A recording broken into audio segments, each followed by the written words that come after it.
Victoria, اور یہ بھی حرامی، ملکہ وکٹوریا کی اولاد بھی حرامی۔ دلیل سے بات کر رہا ہوں، میں جذبات سے نہیں کہہ رہا۔ انگلینڈ کا ایک ڈاکٹر ہے، اس نے ملکہ وکٹوریا کے بارے میں پی ایچ ڈی کا تھیسس لکھا ہے، پی ایچ ڈی کا مقالہ لکھا ہے۔ اس میں لکھا کہ ملکہ وکٹوریا یہ خود بھی حرامی تھی، جو اس کی اولاد یہ بھی حرامی تھی۔ اس نے کہا جب ملکہ وکٹوریا کی شادی کی پہلی رات تھی، یہ اپنے خاوند کے پاس آئی، یہ وہ کافر کہتا ہے، وہ عیسائی ہے، ڈاکٹر ہے، وہ کہہ رہا ہے، اپنے خاوند کے پاس آئی، کہنے لگی کہ آج کی رات میں تیرے ساتھ بسر نہیں کر سکتی، میرا فلاں بوائے فرینڈ ہے، میں آج کی رات اس کے ساتھ بسر کروں گی، میں نے اس سے وعدہ کیا ہے اپنے جسم کو اس کو گفٹ کروں گی۔ اس کے بعد وہ کہتا ہے وہ وہاں سے نکلی، اپنی بوائے فرینڈ کے ساتھ کسی ہوٹل میں چلی گئی، اور اس کی اولاد وہ بھی حرامی، جو مرزا قادیانی وہ بھی حرامی، مرزے کی اولاد وہ بھی حرامی۔ تو پتا یہ چل گیا کہ کبھی بھی حلال کا نطفہ نبی پاک صلی اللہ علیہ وسلم کی شان میں گستاخی نہیں کر سکتا۔ اور بات کہنے کی یہ تھی، آگے چلو، جب ایسے حالات تھے اسلام کے عظیم شیر نے اس مصطفی رسول کو جہنم واصل کیا، اور اس کے بعد ان کے دوسرے خلیفے مرزے کے حرامی بیٹے کا وہ بیان کرو، الفضل کے اندر وہ بیان چھپا، اس نے بکواس کی، اس نے کہا کہ وہ نبی بھی کیا نبی ہے جس کی عزت کو بچانے کے لیے خون سے ہاتھ رنگنے پڑے۔ اس نے کہا علم الدین نے انتہائی پاگلوں والا کام کیا ہے، استغفر اللہ۔ اس نے بکواس کی کہ علم الدین کو دنیا کے اندر بھی سزا ملے گی، آخرت میں بھی اس کو سزا ملے گی، اور یہ ان کی حقیقت ہے، یہ اتنے بڑے غدار ہیں۔ اے سنو، جب کانپور کی مچھلی بازار کی جامع مسجد کو ظالم فرنگی نے سیدھی کرنے کے بہانے شہید کر دیا، کعبہ کی بیٹی کی اس میں حرمتی پہ عالم اسلام سڑکوں پہ آ گیا، بڑے شریر کے اندر بڑے بڑے جلسے ہونے لگے، لوگ سڑکوں پہ آ گئے۔ ایسے میں ایک جلوس پہ ظالم فوج نے ہلا بول دیا، ان کے اوپر گولیاں برسا دی۔ تو سنیے، جب مسلمانوں کا دل پہلے ہی جل چکا تھا، اس کے بعد یہ ثانیہ ہوا تو سارا عالم اسلام رو رہا تھا۔ ایسے حالات میں وہی حرامی کا دوبارہ بیان آیا، بشیر الدین محمود کا دوبارہ بیان آیا، الفضل کے اندر وہ بیان ٹھیک ہوا۔ اس نے کہا جو مسجد کو گرایا گیا یہ ٹھیک کیا گیا، اور مسلمانوں کو جو مارا گیا یہ بھی ٹھیک کیا گیا، اور مسلمانوں نے جو جلسے کیے، جو احتجاج کیا، یہ غلط کیا، اور یہ وہ طبقہ ہے، یہ وہ بدبخت طبقہ ہے۔ اور میں نے شروع میں بات کہی تھی کہ جو اللہ کا لحاظ نہیں کرتا، اللہ کے نبی کا لحاظ نہیں کرتا، ہمارا لحاظ کہاں کرے گا؟ سنیے، آپ منصور جاس کو دیکھتے ہیں، یہ اتنا بڑا بے ایمان ہے جو پورے پاکستان کو اس وقت ٹگری کا ناچ نچا رہا ہے۔ سنو یہ کون ہے؟ یہ پکا مرزائی ہے۔ اور سنیے، اس بدبخت نے جو کمیشن کے سامنے یہ بیان دیا ہے کہ میں مسلمان ہوں، میں کلمہ پڑھتا ہوں، اور سنو مسلمانوں، اس بے ایمان نے کلمہ پاک کی یہ توہین کی ہے، کلمہ طیبہ کو یہ گالی دی ہے۔ وہ کس لیے گالی دی ہے؟ دلیل سے بات کروں گا، ہمارے سے بات کروں گا۔ سنو، جب ہم لوگ کلمہ پڑھتے ہیں لا الہ الا اللہ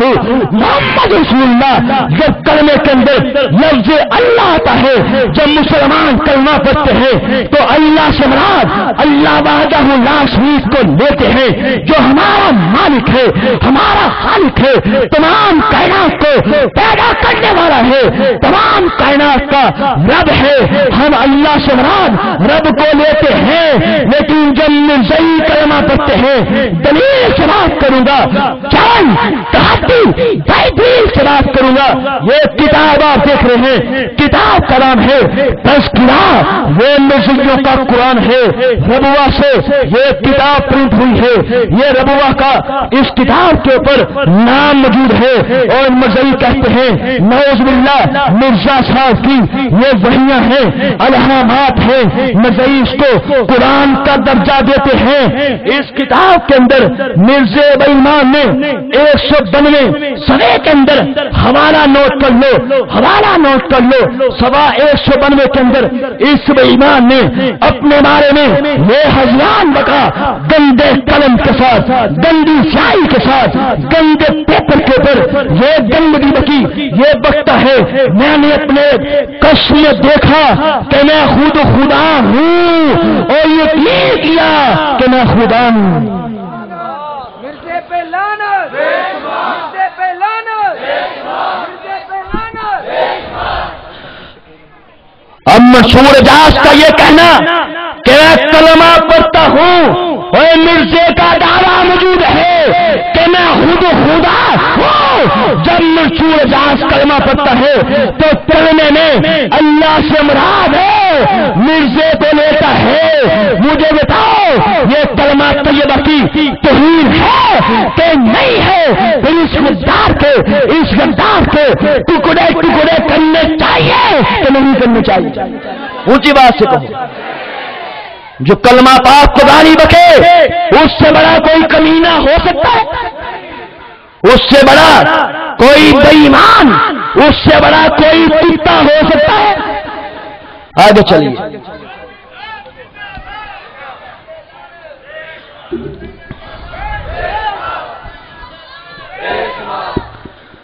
ایمانداری سے بتائیے گا،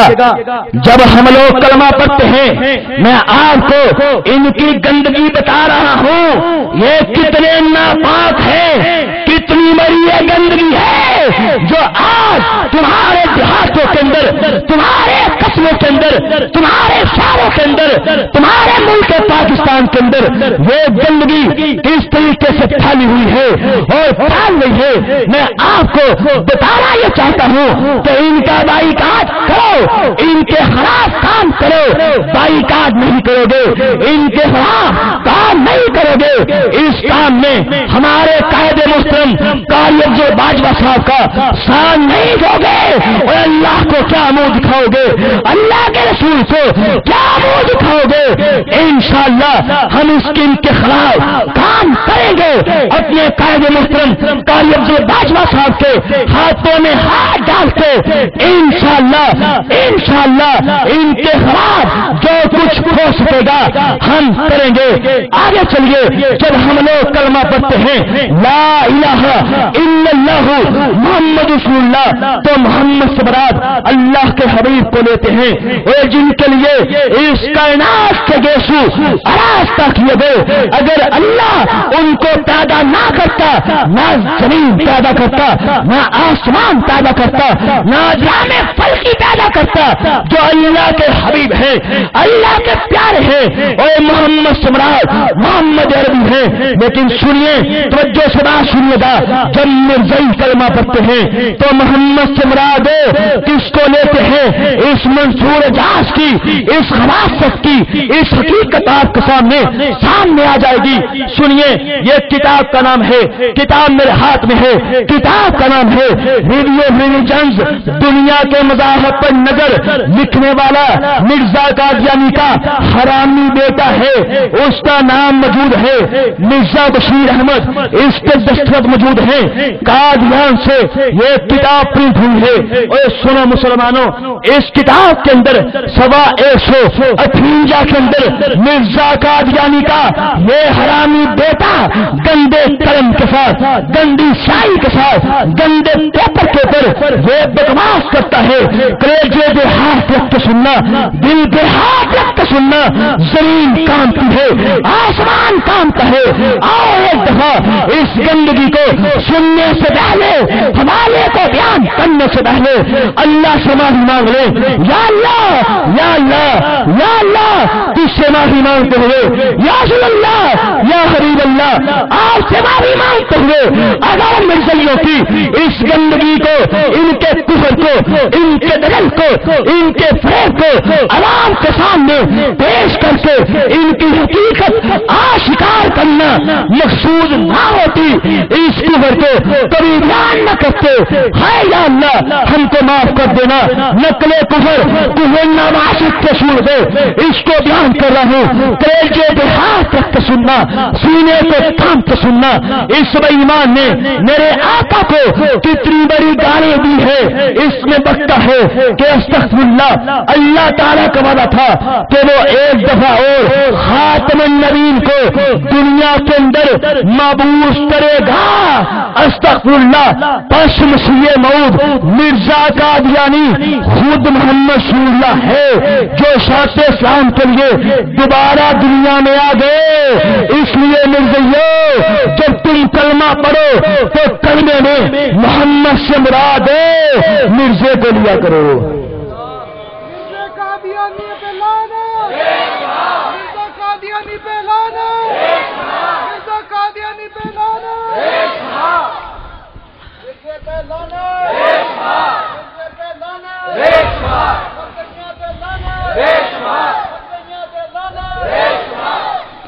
سامعین محترم، آپ اسلام کی تاریخ پڑھ کے دیکھ لیں، بڑے بڑے کفار آئے، بڑے بڑے گستاخ آئے، کفر کے بڑے بڑے سورما آئے، لیکن آج تک کسی کمینے نے، آج تک کسی مردود نے میرے آقا کو اتنی بڑی گالی نہیں دی جو گالی مرزے کے حرامی بیٹے نے دی ہے۔ اور سنو، ایک طرف مرزا قادیانی شراب پیا کرتا تھا، زنا کیا کرتا تھا، ان کا اخبار الفضل حوالہ نوٹ کر لو، اس میں لکھا ہوا ہے کہ مرزا صاحب اللہ کے ولی بھی تھے، اور اللہ کے ولی کبھی کبھی زنا کر لیا کرتے ہیں، استغفر اللہ، حوالے کا ذمہ دار ہو۔ ایک طرف وہ بے ایمان اللہ پاک کو گالیاں بکا کرتا تھا، یہ کتاب آپ دیکھ رہے ہیں۔